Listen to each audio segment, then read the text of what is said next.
COVID-19 First Alert forecast. Certified most accurate since 2004. Speaking of the new year, it sounds Yes. like we have some weather for the new year. Of course. I mean, it's been so quiet at the end of the year. Colton, I think, we need a reminder it's still winter. Last couple We days. were a little spoiled, weren't we?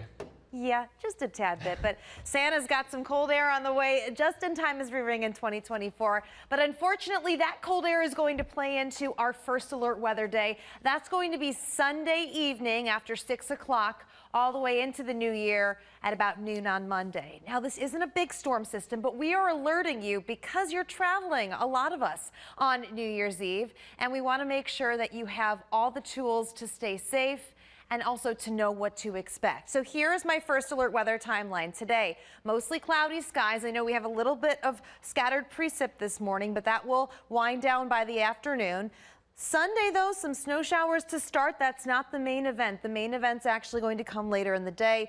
New Year's Eve, we are looking at a mix turning into some snow. And then New Year's Day, once the lake effect shuts off, because we are going to have on the backside of this system some of that air coming in across the Great Lakes, that we could have a little bit of a lake effect kick up for New Year's Day. But temperatures as you're waking up this morning, taking the dog out, maybe you're going for that morning jog.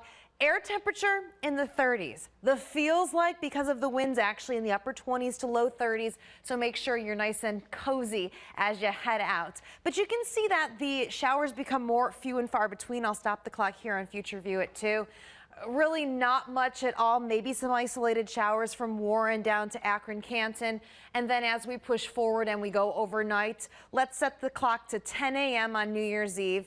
And you can start to see a little bit of energy coming through first. This isn't the main system, but this could create some snow for your early morning, early day plans. 1 o'clock, you can see we do stay mostly cloudy to cloudy skies, and then the front starts to approach in the final hours of 2023.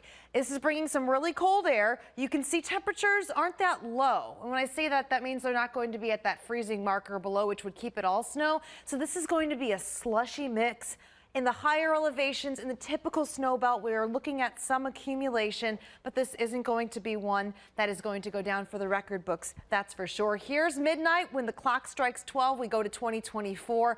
We are going to have some scattered rain and snow showers out there. And then this continues, like you can see here, with the lake effect component on the backside of this system. So system first, then a little bit of lake effect as we go into New Year's Day. Here are some of the first alert totals. These can still change. We're going to keep an eye on things. And if we have mostly a mix or rain, these numbers are going to be lower than what you see. But here on the higher end, we could see in the snow belt, as I mentioned, higher elevations between 1 to 3 inches of fresh powder. Not a lot. And for Brandywine, I guess that's not a good thing, as well as the toboggan chutes. But here's New Year's Day. You can see we have that morning lake effect snow. We go up a little bit for Tuesday and Wednesday before another cold front comes through on Thursday. This one brings our temperatures back down below average.